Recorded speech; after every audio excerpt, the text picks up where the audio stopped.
강원국의 지금 이 사람.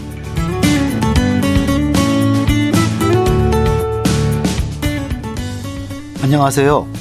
강원국입니다. 어제에 이어 쇳밥 일지의 저자 천연우 작가 만나보겠습니다. 천연우 작가는 형편이 어렵다 보니 위험하지만 비교적 급여가 높은 용접일을 선택했습니다. 고교 졸업 후 12년 동안 열심히 일했지만 하청 노동자의 삶은 나아지지 않았습니다. 비정규직이라는 이유로 심한 차별 대우에도 말 한마디 못한 그 청춘의 심정은 어땠을까요? 지금 들어보겠습니다.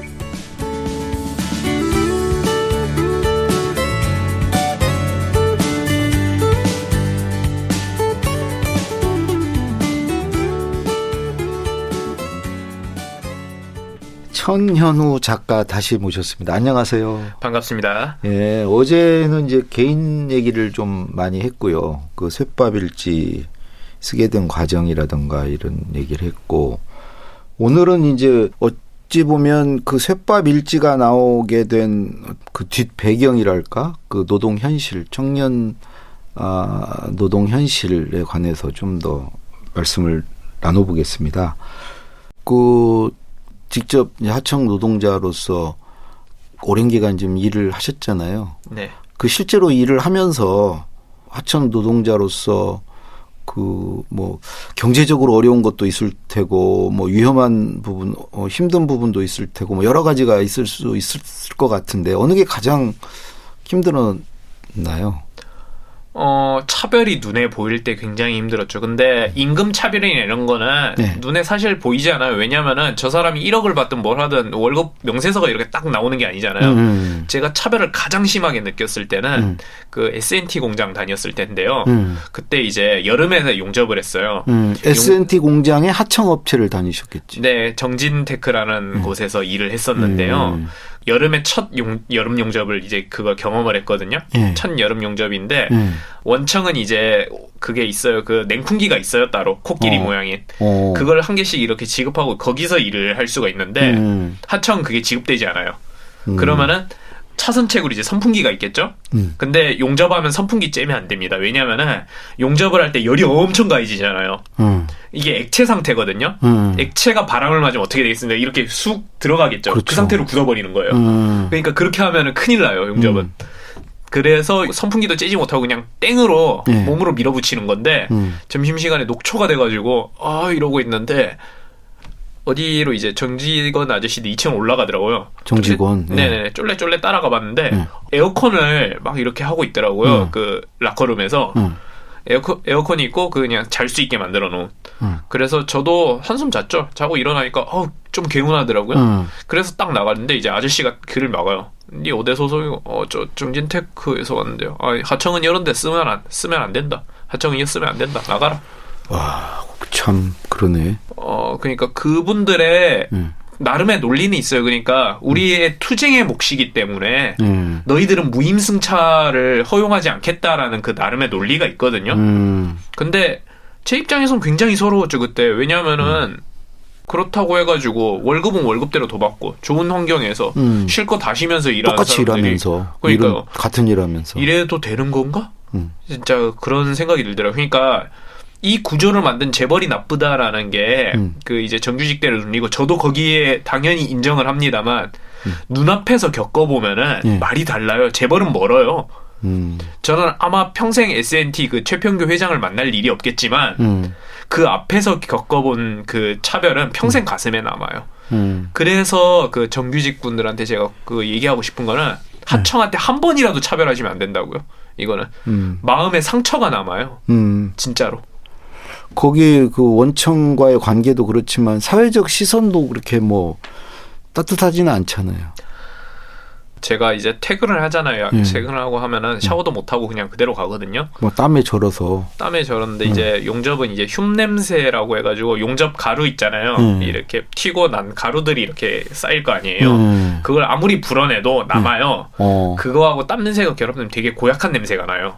그 상태로 근데 통근버스가 없어요. 야간 통근버스가 없어가지고. 그걸 안 대줘요, 회사에서? 네. 하청업체는? 네, 그냥 그대로 이제 버스를 타면은 네. 사람들이 제 옆자리에 절대 안 앉아요. 그러니까 만석이라도 제 옆자리에는 안 앉아요. 왜 이렇게 됐나 알게 되는 거죠. 서럽겠다. 네, 그러니까 그때 되게 서러웠어요, 진짜. 뭐 건강이나 이런 안전이나 이런 문제는 없습니까? 당연히 있죠. 이제 공고 나온 이 친구들을 제가 많이 보잖아요. 이 친구들이 골병 나는 그 방식이 있어요. 20대 때 처음으로 공장을 옵니다. 공장을 오면은 어떠한 숙련이 없더라도 몸을 정말 갈아낼 각오가 돼 있다면은 주 야간을 바꿔가면서 잔업이랑 특근을 전부 다 하면은 4천만 원을 벌어갈 수 있어요.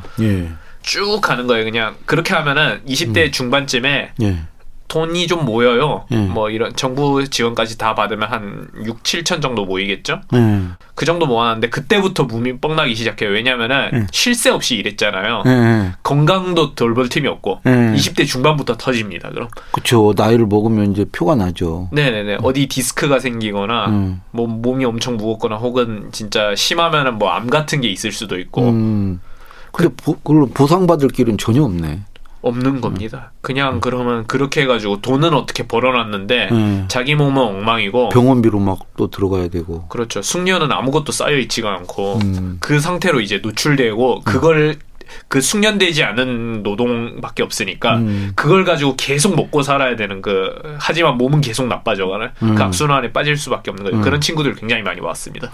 그 지금 이제 숙련 얘기를 하시는데 그럼 숙련이 되려면 뭔가 교육 뭐 연수 이런 게 연마가 돼야 되잖아요. 네네. 그러면 교육이나 이런 쪽에 문제가 또 있을 수 있을 것 같은데.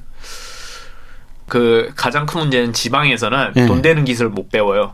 배울 데가 없어요. 네네. 최소 부산이에요. 최소 부산을 가야 되고 부산도 별로 안 되니까 결국 서울로 다 가야 돼요. 왜냐하면 돈 되는 기술 안 가르쳐 주니까요. 지방에 있는 이제 기술들이라는 거는 결국 뭐 용접 배우거나 뭐 아니면 돈 안 되는 포토샵 같은 거 그런 것들을 배우는 거죠. 교육이 무너져 있고. 그러니까 기술을 배울 데도 없네. 네네. 애초에. 그러니까 그 친구들이 어떻게 새로운 숙련을 쌓아가지고 이직한다거나 이런 게 되게 어려운 거죠. 상황이. 뭐 기술이 없으니 뭐 보수도 좋을 리가 없고. 네네. 영영 돌고 아까 전에 말씀드렸지만 건강대로 나빠지고. 네. 그리고 산재에 노출돼 있는데요. 그러니까 그걸 담보로 그냥 일을 하는 거네. 네. 자기 파괴를 해서 돈을 버는 거고 자기 파괴를 계속할 수 있으면 운 좋게 뭐 몸이 상태가 건강하다거나 혹은 자신이 열심히 관리를 한다거나 뭐 그런 경우가 아니라면은 건강은 서서히 나빠지고 제가 이제 아무래도 정년퇴임한 분들 많이 보잖아요. 네. 정년퇴임한 분들을 보면 대충 미래가 뻔히 보이는데 뭐 하나가 고장나 있어요. 몸이. 반드시. 네. 방금 얘기하신 거 보면 이제 지방은 그런 교육받을 기회도 지금 서울에 비해서 너무 없다. 그런데 이게 지방 문제가 그것만은 아닐 것 같아요. 모든 게 열악하죠, 사실. 진짜 뭐 교통만 얘기하더라도 여기 뭐 지옥철 얘기 많이 하잖아요. 지하철이 없어요, 정원에는 애초에. 그러니까 차가 필수가 되는 거죠. 차가 반필수가 되는데 문제는 그 저임금이에요, 지방 자체가. 차 비용이 또 들어갈 수밖에 없는 거죠, 애초에. 그런 것도 있고 좋은 일자리가 없는 거야 당연지사고요. 왜냐하면 대기업 95%가 본사가 수도권에 있다고 하죠. 서울로 올라올 수밖에 없네. 서울로 안 일자리 올라가면 자체가 없으니까. 정말 그런 거죠. 이제 그래도 창원은 좀 나은 편 아니에요? 다른 지역에 비해서. 거기는 그래도 공장이 좀 많이 있잖아요. 창원도 굉장히 지금 상황이 안 좋습니다. 뭐 우리가 제조업 이제 공장 혹은 실업계고교들 졸업한 친구들이 맨 마지막으로 선택해 볼 수 있는 게 이제 조선소였거든요. 그 조선소에서 진짜 몸을 갈아서 일하면 아까 전에 말했던 그러니까 여기는 월 400도 챙겨갈 수 있었어요. 그때는. 한창 호황일 때. 네네네. 월 400 어떻게 벌어요? 그 아무것도 기술이 없는데 그냥 그때 몸을 무식하게 갈아가지고 그리고 거기서 무식하게 갈다 보면은 숙련도 쌓이거든요. 조선소 짬밥을 먹는 거죠. 조선소 짬밥이 쌓이면 이제 어떻게 열심히 하다 보면 또 A급이 되는 거고 거기서 A급이 되면은 이제 그 시급 노동이 아니고 이제 일당 노동을 하면서 몸값을 키우고 뭐 이런 구조가 있었거든요. 굴레가. 이 구조가 다 무너졌습니다. 거제도도. 왜요? 조선소가 일단은 불황이 되면서 네, 2015년에 큰 불황을 맞았고 이게 회복이 아직도 안 되고 있는 거죠. 이게 회복이 안 되고 있으니까 수주를 안만 받아도 당장 이제 노동자한테 임금을 바로 내줄 수가 없는 그런 구조가 됐죠. 뭐 여러 가지가 더 겹치긴 했습니다만. 근데 그 지역이 저도 이제 고향 전주인데 전주에 있는 친구들 보면 그 오히려 그 생활비라든가 이런 건 아무래도 적게 드니까 좀 여유는 더 있는 것 같기도 하던데 서울이 더 각박하지 살기가. 서울에서 한 6개월 살아보니까 예, 무슨 말씀이신지는 알겠고 느낌이 있는데 문제는 결국은 청년 때 뭘 원하냐면 나아지는 걸 원하잖아요. 우리가 지방은 끝이 뻔해요.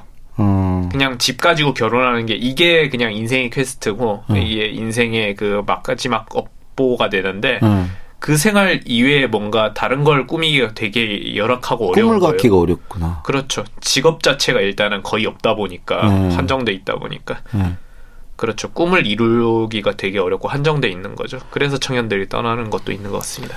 그러면 근데 이제 그 국가의 어떤 청년 정책 이런 게 주로 수도권에 있는 대학 나온 사람들한테 맞춰져 있다. 그렇게 보시는 건가요? 그러니까 지방에 그 대학을 나오지 않은 청년들이 거의 좀 무시당하는 배제되어 있는 정책들을 내놓고 있다고 생각을 하시는 건가요?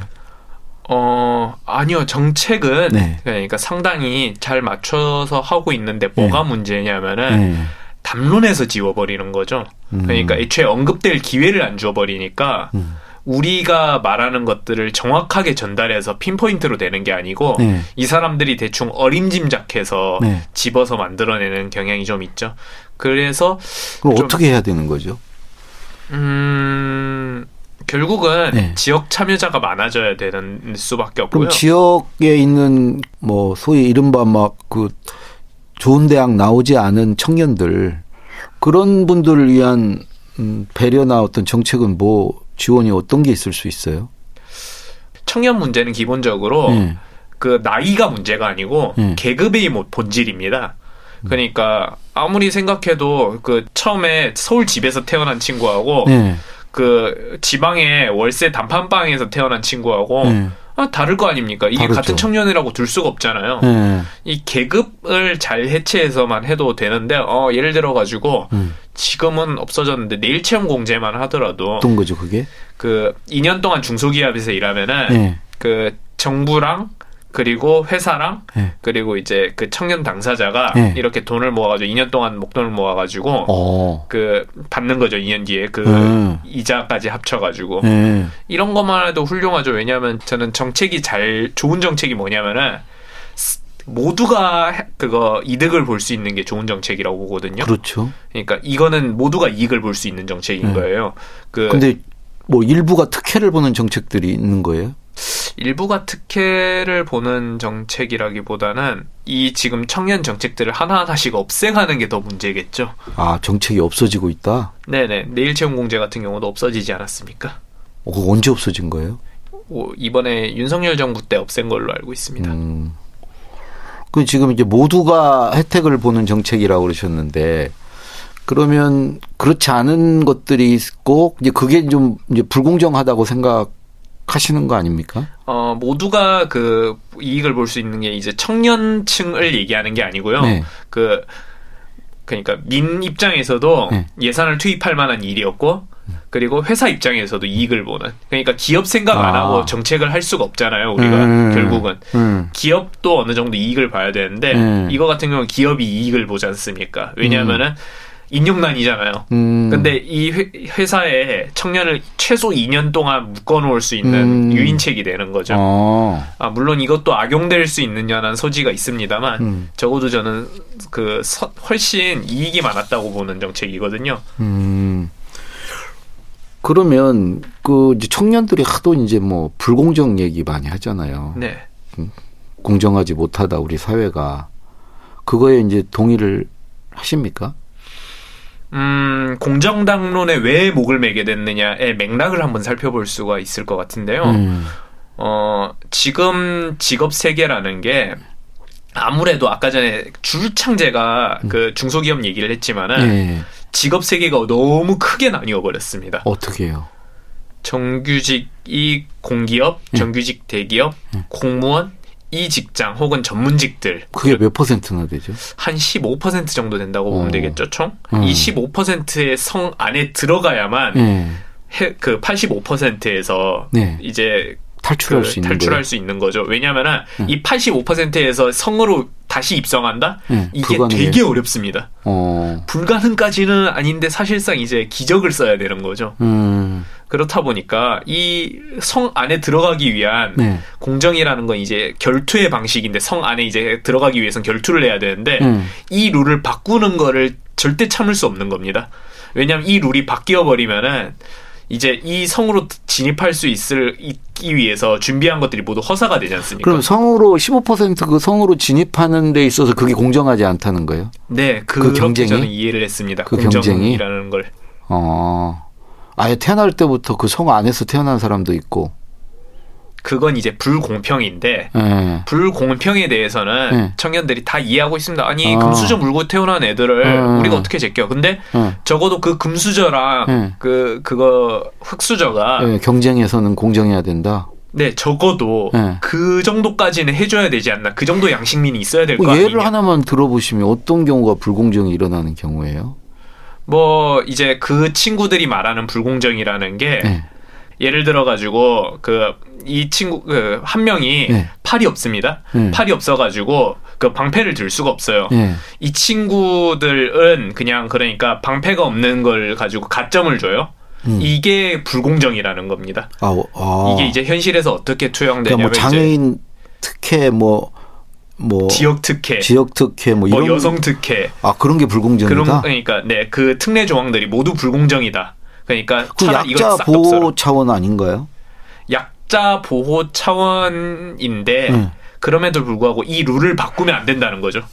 그러니까 그 스포츠의 룰이 바뀌면 안 되듯이 그 친구들 얘기는 이 룰도 그렇게 가야 된다는 겁니다. 이 룰이라는 게 어떤 룰?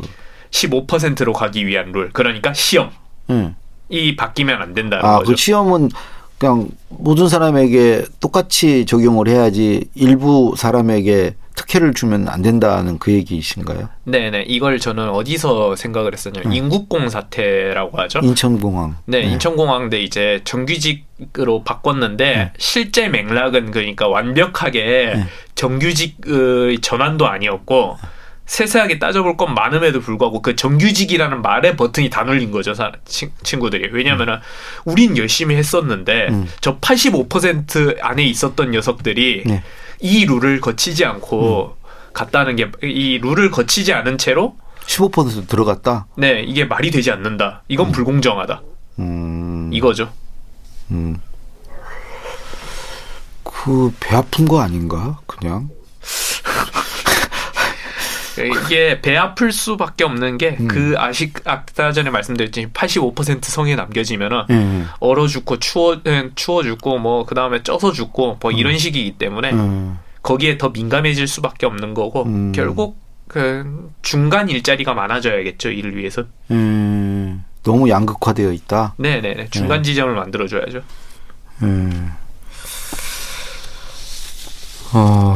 예. 그 쇳밥일지에 보니까 그 처음에 첫 직장과 첫사랑이라는 얘기가 있더라고요. 나 그게 눈에 띄던데 이 첫사랑이 언제 첫사랑 얘기예요? 20살 때죠. 20살 때였고 초등학교 동창이었어요. 이 친구가 초등학교 동창이었는데 제가 그 당시에 그 초등학교 때 왕따를 너무 심하게 당했어요. 왜요? 서울말 쓴다고. 그렇죠. 서울에서 살다 왔다 그러지 2년간. 네, 지역은 아무래도 그게 5년간 살았었는데 서울말이 입에 뱄거든요. 2년에서 7살 때까지 그게 지금도 거의 서울말 쓰시는 거예요? 네, 그때가 확 배겨 있는 거죠. 그것 때문에 왕따를 많이 당했어요. 그렇다고 막 집도 막 그거 가난하니까 막 얘네들한테 뭘 퍼줘가지고 어떻게 환심을 살 수도 없고. 네네. 그냥 그런 식이었는데 그때 이제 그 만난 친구인데요. 이 친구가 굉장히 저를 잘해줬어요. 근데 이 친구가 그 여학생이 학교에서도 굉장히 잘 나갔어요. 공부도 잘했구나. 공부를 잘했다기보다는 외모가 빼어났죠. 네, 그러니까 그렇지 외모지. 네, 외모도 빼어났고 뭐 그리고 성격도 시원시원하고 막 그런 친구였는데 이 친구랑 이제 대학 이제 1학년 이제 방학 때 노키아를 갔는데 그 친구가 있는 거예요. 그래가지고 확 반했던 거는 이제 야간 근무를 하잖아요. 야간 근무를 하고 이제 저기 바로 근처에 부둣가가 있어요. 부둣가가 이제 해가 뜰랑말랑하고 있거든요.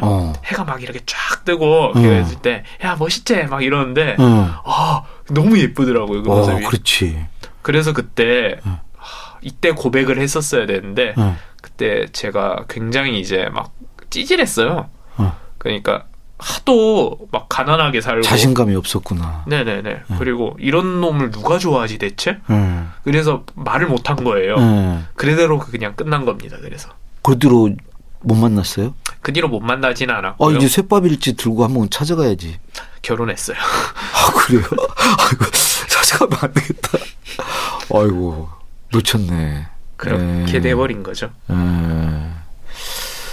하나 또 궁금한 게 어쨌든 이제 천현우 씨는 아까 얘기한 그 85%에서 이제 탈출하셨잖아요. 네.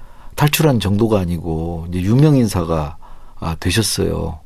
그러면 많은 어떤 부모님들이나 이제 그 어려운 처지에 있는 자녀들에게 이렇게 얘기할 거예요. 천현우를 봐라. 다 저렇게 될 수 있지 않냐. 네가 노력을 안 해서 그렇다. 응?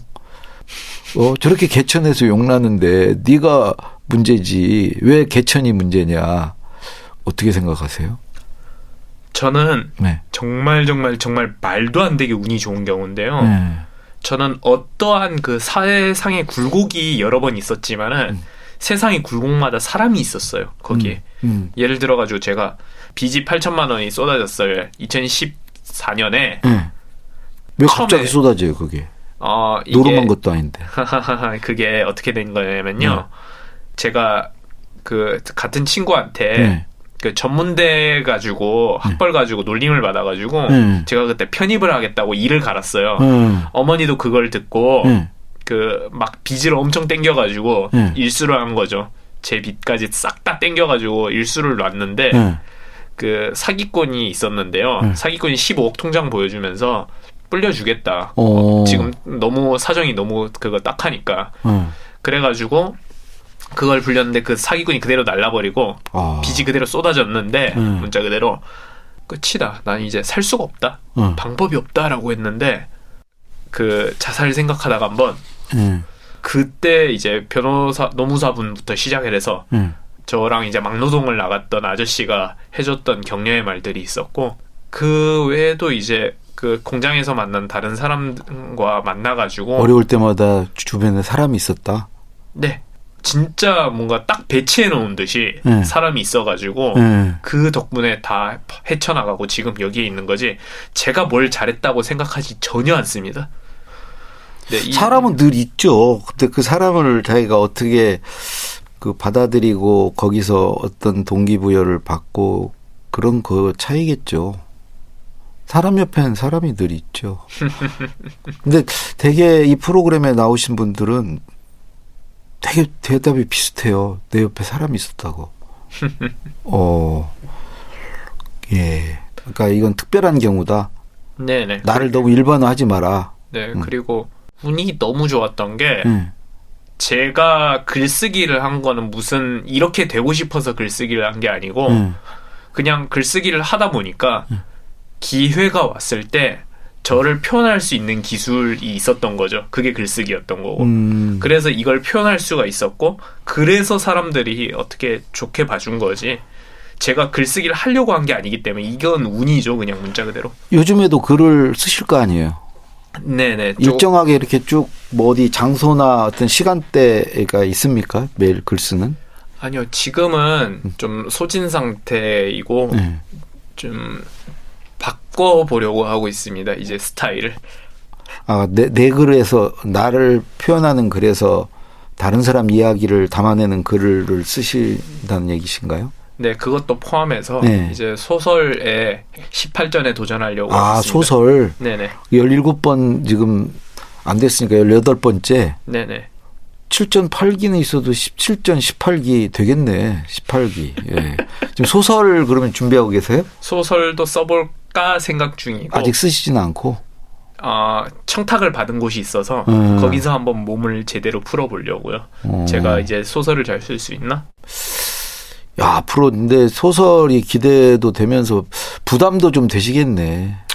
이제 네. 그렇죠. 뭘 해도 이제 과거의 저를 넘지 않으면은 사람들이 실망할 것이고 폼 떨어졌다고 할 것이기 때문에 부담이 되지만은 넘어서야죠.